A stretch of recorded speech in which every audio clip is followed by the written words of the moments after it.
बताते हैं कि श्री कृष्ण की द्वारका नगरी के डूबने की मुख्य दो वजह मानी जाती है।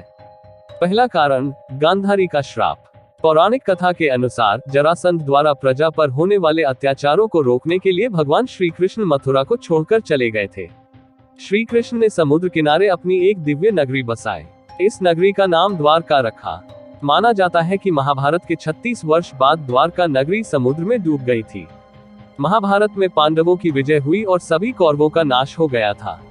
इसके बाद जब युधिष्ठिर का हस्तिनापुर में राजतिलक हो रहा था, उस समय श्री कृष्ण भी वहां मौजूद थे।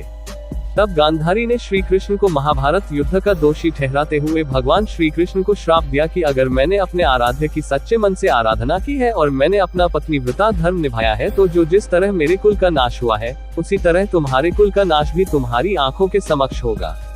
कहते हैं इस श्राप की वजह से श्री कृष्ण की द्वारका नगरी पानी में समा गई। दूसरा कारण, ऋषियों का श्राप। एक अन्य पौराणिक कथा के अनुसार एक बार महर्षि विश्वामित्र, देव ऋषि नारद कब द्वारका गए, तब यादव वंश के कुछ लड़के ऋषियों के साथ उपहास करने के प्रयोजन से श्री कृष्ण के पुत्र सांब को स्त्री वेश में ले गए और ऋषियों से कहा कि यह स्त्री गर्भवती है, आप इसके गर्भ में पल रहे शिशु के बारे में बताइए कि क्या जन्म लेगा।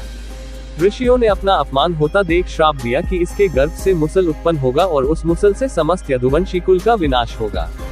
उसके पश्चात सभी यदुवंशी आपस में लड़कर मरने लगे थे। सभी यदुवंशियों की मृत्यु के बाद बलराम ने भी अपना शरीर त्याग दिया था। श्री कृष्ण पर किसी शिकारी ने हिरण समझकर बाण चला दिया था, जिससे भगवान श्री कृष्ण देवलोक चले गए। उधर जब पांडवों को द्वारका में हुई अनहोनी का पता चला तो अर्जुन तुरंत द्वारका गए और श्री कृष्ण के बचे हुए परिजनों को अपने साथ इंद्रप्रस्थ लेकर चले गए। इसके बाद देखते ही देखते पूरी द्वारका नगरी रहस्यमय तरीके से समुद्र में समा गई।